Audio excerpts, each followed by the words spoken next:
What's up everybody, Gen X Dividend Investor here. In this exciting video I answer 8 fascinating subscriber questions, primarily around dividend investing. So if you appreciate when I do free dividend investing videos like this, then please hit the thumbs up button, subscribe if you haven't yet, and then select all notifications so you're notified the next time I post a video. Also, if you'd like me to potentially answer a question of yours in a future Millionaire Dividend Investing Questions and Answers video, then follow me on Instagram at Gen X Dividend Investor and DM me your questions. If you do send me a question, then please tell me if you don't want your name shared. And while I've been investing for about 30 years and have been able to retire early once my dividend income grew larger than my expenses, I'm not a licensed professional financial advisor, so treat what I say as entertainment only. Okay, the first question comes from BT Jordan, and they said, "Hey Gen X, I love your YouTube channel and have been investing in my own dividend portfolio for about 5 years now. My question that I have for you is this. Do you think that the major gas companies such as ExxonMobil, Chevron, Shell, etc. will be able to continue to pay generous and stable dividends for the next 50 plus years? With more people switching to electric cars and people looking for renewable energy, will gas be as dominant in the next 50 years as it has been in the last years?"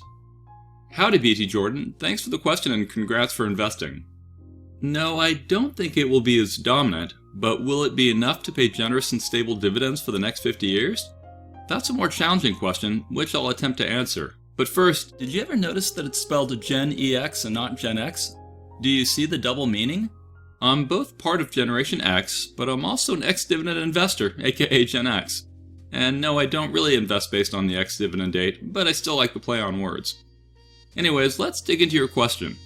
For reference, the world consumes around 100 million barrels of oil a day, with the United States being about 20% of that. After the US is China at 13%, and then India at almost 5%. But the trends look like China and India oil and gas consumption needs are growing quickly, which makes sense as their middle class grows and their living standards grow, and as their demand for cars and travel increases. And the march towards electric vehicles in places like China and India isn't as fast as you might guess for a bunch of reasons, including the fact that charging stations aren't all over the place yet. But fuel is only about half of global oil demand, and the rest goes to medicines, running shoes, sunglasses, lubricants, and a bunch of other uses. Like if you want to put some Vaseline on your skin and you glance at the label, you might notice that it's called petroleum jelly. So yes, those evil fossil fuels are being used a lot more broadly than most people realize. What sort of fossil fuel usage trends have we had, and what will they look like going forward? Well, here's an animated estimate that says that we have about 47 years left of oil until it's gone, though those sorts of figures are highly difficult to estimate correctly. The reality is that oil supplies are limited by current technology, the financial viability of what can be produced, and other constraints like resource access and politics and such. Here are some estimates from a variety of sources showing oil reserves by country, as well as how much production they have and how many years of production are in reserve. So Venezuela has almost 20% of oil reserves, followed by Saudi Arabia at 15%, Canada and Iran at around 10% each, down to the US at only 2%. And given all that, here's a graph with estimates of oil usage through 2050, broken down into various scenarios.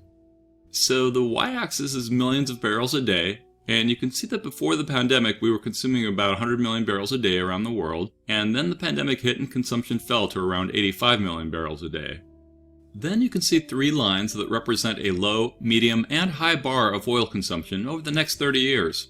So like the estimate for low oil consumption by 2050 would be at 38 million barrels a day. The mid-level estimate would put us at 51 million barrels a day, and the high-level estimate would be at 76 million barrels a day.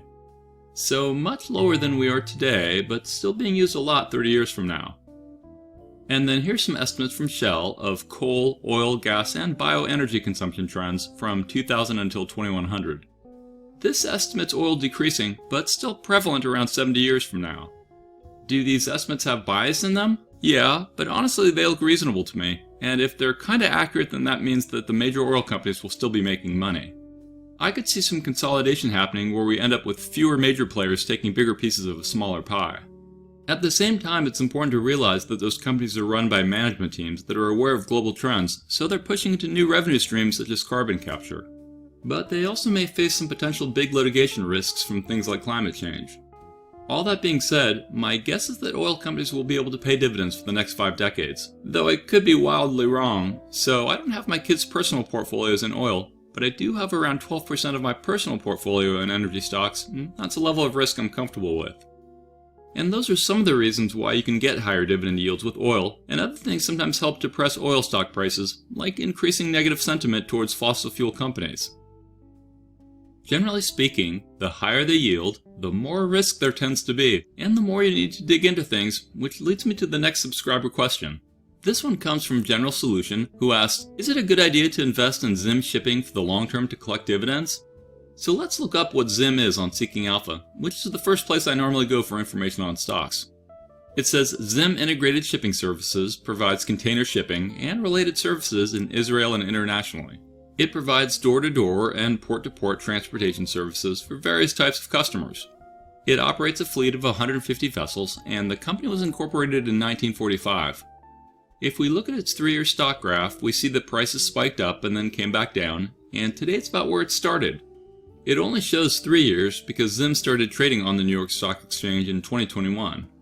If we look at its dividend history, we can quickly see that its payouts have fluctuated wildly, probably because their payouts are tied to their level of earnings per quarter, or because they're located in Israel and there are currency fluctuations or something like that. This dividend history shows some smaller quarterly payouts, and then a large one at $17 a share in March of 2022, and then some smaller ones ending at the most recent one of $6.40 last month in April. Let's look at what their stock price did when they paid out the most recent $6 dividend last month. Here on April 3rd, we see that Zim was $23.47 a share. Then on April 4th, it dipped down to $19.54. So not exactly $6, but there's also buying and selling movement that happened on that day. Still, you can see when a dividend is paid out how a stock price tends to drop. Like, let's look at the $17 payout in March of last year. Here we see that Zim was much higher at $84 a share in March of 2022. And we can see how it fell to $68 on the next trading day, i.e. around $16, so pretty close to the $17 dividend they paid out. Zim gets some attention because it's had such a high yield, so some people have jumped into it. But like they say, anything that seems too good to be true often is, especially with investing. Any super high yield stock will probably not last, because if it was high and safe and sustainable, then more people would invest to the point that the yield would get pushed down. The market has that sort of leveling ability with yield and risk. Anyways, yesterday Zim reported their first quarter results for 2023. This section says, Zim's dividend policy remains unchanged, according to which the company intends to distribute 30% to 50% of annual net income as a dividend to shareholders. And that alone could help explain some variability in payouts. Then they go on to say, dividend payments will be made on a quarterly basis at a rate of approximately 30% of the net quarterly income of the first 3 fiscal quarters of the year, cumulatively, while the total annual dividend amount to be distributed by the company, including any interim dividends paid during the first 3 fiscal quarters of the year, will total 30 to 50% of the annual net income. All future dividends are subject to the company's board discretion and to the restrictions provided by Israeli law. In accordance with its dividend policy and in light of the net loss recorded in the first quarter of 2023, the company will not pay a dividend to shareholders on account of its first quarter results. So it looks like that since they paid out a percentage of the net income as dividends, and because they had a loss in their recent quarter, then I guess they won't pay any dividends out in the next quarter. Now, all that doesn't mean you should or shouldn't invest with them, but never just invest for yield, and always research things like their financial trends over time, how taxes are with it, who their competitors are, and blah blah blah. So to answer General Solutions' question of, is it a good idea to invest in Zim shipping for the long term to collect dividends, I'd say that depends on you and your risk tolerance.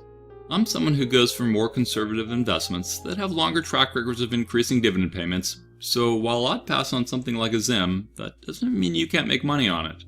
Heck, I know people who invest only into high-yield stocks because they figure as long as 2 or 3 of their 10 tickers pay out, then they'll still be ahead of us slowpokes that invest in J&J and McDonald's and companies like that. To me, that's gambling and not investing, but really the key is to understand the pros and cons and risks and issues of an investment, and then do what makes sense to your needs and goals and risk tolerances. Okay, let's move on. The next question came from a discussion I was having on my Discord with a subscriber, where they were worried that the US defaulting on their debt would end up killing dividend payments. Apparently some video they watched said that would happen. So first of all, no one knows exactly what would happen if the US defaulted on their debt due to not raising the debt ceiling, because that's never happened. There have been times in history when the US missed some debt payments, but they were unrelated to the debt ceiling. Like during the War of 1812, the federal government was unable to meet all its financial obligations due to military expenses and lagging revenue. or like some experts have debated whether President Roosevelt's action to suspend the gold standard beginning in 1933 amounted to a default. Regardless, the question is if this whole debt ceiling thing will hurt dividends in any way, and of course anything is possible. For reference, the debt limit is the amount imposed by Congress that the US Treasury can borrow to pay bills that have come due. The debt limit does not authorize new spending commitments. It simply allows the government to finance existing legal obligations that Congresses and presidents of both parties have made in the past. This limit is currently at about $31 trillion, though some figures have the real debt being much higher. Once the debt limit is hit, the federal government cannot automatically increase the amount of outstanding debt, therefore it can only draw from any cash on hand and spend its incoming revenues. And if there isn't enough cash to pay what it has to pay, then that means that a bunch of things might not get paid when they should, like Social Security payments, Medicare payments, unemployment insurance, aspects of national defense, etc. This chart of US government revenues versus expenditures from 2021 shows the problem. On the left side is money coming into the government, mostly from taxes, and then expenses are on the right, such as Social Security, national defense, interest, etc. What you can see is that our expenses are more than our income, which means our debt increases. This might not be a sustainable solution to keep taking on more debt, but each party has their sacred cows that they don't want to touch, so things keep getting worse. Regardless what you think, it ain't adding up. This chart shows US debt as a percentage of GDP, where we were basically doing fine until World War II, where debt was more than GDP for a brief period of time. Then things got better for many decades until various tax cuts and spending increases caused us to get out of whack again. This chart of federal spending versus revenues shows that since 2001, our spending, which is the red line on top, has been more than our revenues, which is the blue line at the bottom. Now, governments don't necessarily have to pay off their debt, they do have to service it though. Like they have to pay interest and repay principal on bonds, but they don't have to pay off their bonds. They can actually issue new bonds to pay principal on old bonds, and they can borrow to pay interest. And some large debts seem to last forever, at least for governments. Like Great Britain has mostly held on to its debt it incurred back in the Napoleonic Wars in the early 1800s. Anyways, if you're someone that is relying on Social Security to get by, then I can understand why you'd be worried right now. I mean, you've paid into the system for decades, it's effectively your money, and now you feel like it's being held hostage due to politics. My personal take is that you gotta pay your debts. Even the Lannisters pay their debts, and the US needs to do so as well. Unfortunately, the budgeting and spending and approval process is flawed enough that we find ourselves in this spot. But back to the question at hand, I don't think that a government potentially defaulting would automatically mean qualified dividend companies would not pay their dividends. I mean, if people kept going to McDonald's, then McDonald's will keep generating revenue and hopefully enough income, and then they should keep paying their owners a share of the profits. If people keep buying shampoo and deodorant, etc., then Procter & Gamble should keep paying dividends. So while a debt default would probably lead to a crash in the markets, as well as would erode the US financial standing in the world, and I think we would be hit with increased interest rates, which would hurt people with some types of debt or those trying to get new loans, I still think the quality dividends would keep getting paid out. But hey, what do I know? Okay, let's move on. The next question comes from Travis, who said, do you have a max number of shares of a company that you don't want to go over? A percentage of your portfolio you don't want to go over? I have a few stocks that I feel I have enough shares of. So do I reinvest to buy more, or use those dividends to buy other companies? I like to stop around 500 shares. What's your take? Hey Travis, so no, I don't have a max number of shares of a company that I don't want to go over. However, a guideline of mine is to limit the size of any single position to be at most 10% of my overall portfolio in terms of value. I call it a guideline and not a rule, because I'd bend my guideline by a few percentage if I really loved the company and believed in its ongoing growth potential. I think looking at the total value of a stock relative to your whole portfolio is more useful than looking at how many shares of that stock exists in your portfolio. And what I'd do is reinvest the shares that you feel are cheap and or that you want to increase your ownership in. Okay, let's move on. This next question came from Sean. He said, love your video on living on dividends over 2 years. Do you see a downfall of retiring and moving a $1.25 million 401k into an IRA? Then put 25% into each of SCHD, DGRO, JEPI, and JEPQ, and then live off the dividends. If my math is correct, I should make about $6K per month. Am I thinking correctly on the math? Do you see a downfall in this scenario? Hey Sean, so it's hard for me to answer without knowing more about your personal situation, so let's just focus on the specifics of what we do know. If you split 1.25 million into 4 tickers, then each one would be worth 312K. 312K of SCHD at today's trailing 12-month yield of 3.74% is about $11,600 a year. 312K of DGRO at today's trailing 12-month yield of 2.41% is about $7,500 a year. 312K of JEPI, and instead of assuming an 11% yield, let's go with 7%, which is more in line with what the fund managers say is more probable. So 312K of JEPI at 7% is about $22,000 a year. And let's assume JEPQ is the same, so another $22K a year. In total, that's about $63,000 a year, which is about $5,300 a month. So your estimate of $6K per month is reasonable, given you probably didn't get as conservative as I did. Of course, you may have tax implications when you withdraw, so factor that into your consideration. In terms of downfalls, there are some other things to consider. Like holding 25% in one ticker is too much for my blood, especially if it isn't a broad market ETF like VTI or VU. But I'd be okay with holding SCHD at more than my 10% guideline amount, but I wouldn't feel comfortable doing that with JEPI and JEPQ. And that doesn't mean you shouldn't do it, it's just a risk. There's also a risk that if the fund managers at JPMorgan Chase are no longer with the company, then it wouldn't perform as well. Though I think that's a minor risk because they probably have strong succession plans in place to make sure things like employee attrition are covered. Another issue to be aware of is that some people feel that SCHD is too top-heavy of an ETF, i.e. it holds too much in too few positions, but I personally am fine with it, and I actually hold larger concentrations in my portfolio. Another issue to be aware of is that some people don't like all the stocks in the SCHD, including myself, but I'm still fine going along with it, and would be fine holding a larger percentage of it in my portfolio. Now, I've never actually owned something like JEPI, which is kinda a covered call ETF, or rather a defensive equity ETF with a covered call overlay. But I'd still put it into my riskier category, given its usage of ELNs, even though it only holds a relatively low percentage of them. General covered call ETFs are often known for limiting some upside, though JEPI's managers do out-of-the-money call options, which they hope will allow for more upside. But still, that's a risk to be aware of, though if you're retired you probably won't care as much as someone who's focused on growth. Another risk with JEPI is that it's only been around a few years, so not much of a track record, though you could look at JEPIX, which has a bit more data behind it, though still not as much as I'd like. And since you're talking about holding JEPI in a retirement account, then I guess the taxes you don't need to worry about too much, other than the distribution taxes. Something else to be aware of with JEPI and SCHD and funds like that are that the payouts are volatile, unlike blue chip dividend stocks, which tend to just go sideways and up. Sean also asked if I saw a big downfall of moving a $1.25 million 401k into an IRA. Well, some of the disadvantages of rolling over a 401k into an IRA include no loan options, a decrease in creditor protection, possibly higher fees, and the loss of a possible earlier withdrawal without penalty. Though I don't know, maybe you can take loans against IRAs, I've never tried. But I personally have always been excited to transfer my old work 401ks into my control in an IRA, and I've never regretted doing it. Hopefully that helps paint the picture on my thoughts of what you asked, and while I might not do it, that doesn't mean you shouldn't. Okay, let's move on. The next question comes from Andrew, who is responding to a video I did called Why I Chose Not to Make $325,000 a Year in Dividends, where I explained why I don't go all in on higher yield things like JEPI, and instead stick with far more conservative stocks. Andrew said, I generally agree with everything you said, except I don't get why you just don't hold SCHD as a large chunk instead of trying to pick individual stocks. Good question, and there are actually a bunch of reasons why I don't just hold SCHD at 50% or whatever of my portfolio. One reason is because if I sold all my individual stocks my taxable account and moved all that cash into SCHD, then I'd suffer a big tax hit.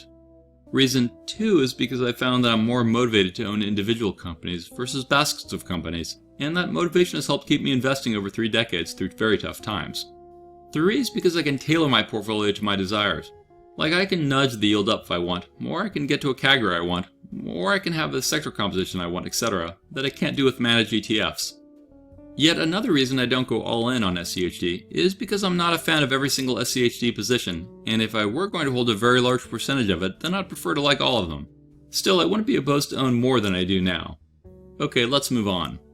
The next question comes from Zabo, who said, I'm quite new to direct investing, though have been involved in financial services throughout my career. My question is, what are your thoughts on QYLD with DRIP?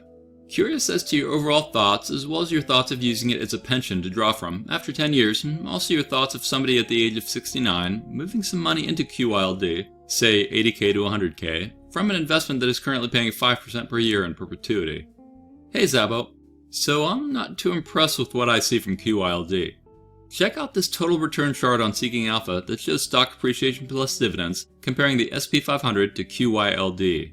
What you'll find is that the SP 500 has returned about 232% since 2014, which is when QYLD sprang into existence, but QYLD has only returned 83%. Or to say that differently, the SP 500's total return over the last decade was about 10% annualized, as compared to 6% annualized for QYLD. And if you look at QYLD's stock price since inception, you can see the problem. It's down about 31% over the last 10 years. Ouch. Of course, some of you might say that there are trade-offs when you go for income, like QYLD, versus stock appreciation, and you're right. But the degree of anti-performance in QYLD is simply too large for me to ignore. Another wrinkle to be aware of is the taxation of its distributions. Apparently some investors believed that QYLD's distributions would be return of capital, but it ended up being ordinary dividends, which meant a lot of folks owed more in taxes than they had anticipated. In fact, I read some complaints from people who apparently had to file amended tax returns because tax info flowed into them after they'd done their taxes. Which reminds me, please leave me a comment if you've owned QYLD for at least 2 years so you can fill me in on your tax experiences. Going back to Zabo's question, I'm not sure what you mean when you say 5% returns in perpetuity. Maybe you're talking about an annuity or a pension or something. I'd need to know what that other investment was to more accurately answer if I'd move it. For me, I would probably move it, but I like to consolidate things and I'd like to ensure my kids can eventually inherit it.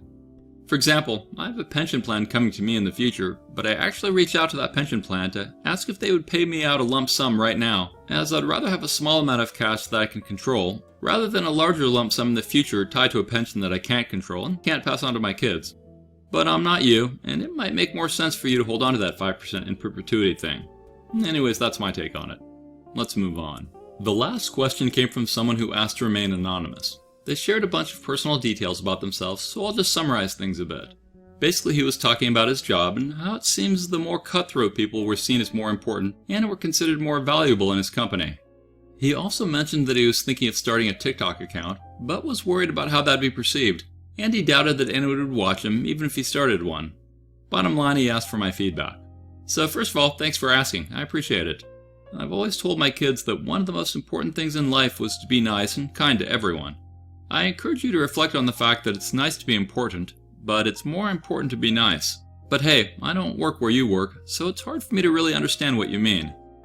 In terms of TikTok, well, I've never had a TikTok account, though I've heard of people getting fired for what they did on TikTok, so maybe talk to your boss about it and see what they think. But don't fear failure, just be terrified of regret. What I mean is I think it's better to try something like TikTok, even if you think you'll fail, rather than not do it and live with the regret of wishing you had. Again, that's assuming you won't get fired for it. And always do the right thing, even if you don't get the reward in the short term. Work hard, don't give up, and keep trying. You'll win in the long run. And that wraps up my subscriber questions for this video. I hope you guys enjoyed all that, and I'm sorry if I couldn't get to your question if you submitted one. I've got a long list of questions I've been asked, so I can't guarantee I'll get to everyone's in a video, but I'll do my best. If you'd like me to potentially answer a question of yours in a future Millionaire Dividend Investing Questions and Answers video, then follow me on Instagram at GenXDividendInvestor and DM me your questions. If you do send me a question, then please tell me if you don't want your name shared. If you want, you can always see if I have any Patreon King spots open, which lets us chat voice one-on-one, though I don't have any King spots available at this time. Also, I'd like to mention my Seeking Alpha Premium affiliate link in the description of this video, as well as in the pinned comment. Using it lets you try Seeking Alpha Premium for 14 days for free, and you can cancel it at any time during those 2 weeks. And then they charge you $239 for a year, and in year 2 they charge whatever the going rate is. I personally paid $239 a year for premium access for multiple years, mostly because I valued the articles in the comments section so much, to the point that I literally will never buy or sell a stock without first reading all that information. And as someone who takes their investing seriously, I value having more information at my fingertips. And if you appreciate when I do free dividend investing videos like this, then please hit the thumbs up button, subscribe if you haven't yet, and then select all notifications so you're notified the next time I post a video. Finally, I highly recommend that you join my free Dividend Discord chat server, which has over 10,000 dividend investors on it from 72 countries around the world. Thanks for watching, stay positive, and I'll talk to you again real soon. I am not a financial advisor, and these videos are for entertainment, inspiration, and educational purposes only. Investing of any kind involves risk. I am only sharing my opinion with no guarantee of gains or losses on investments.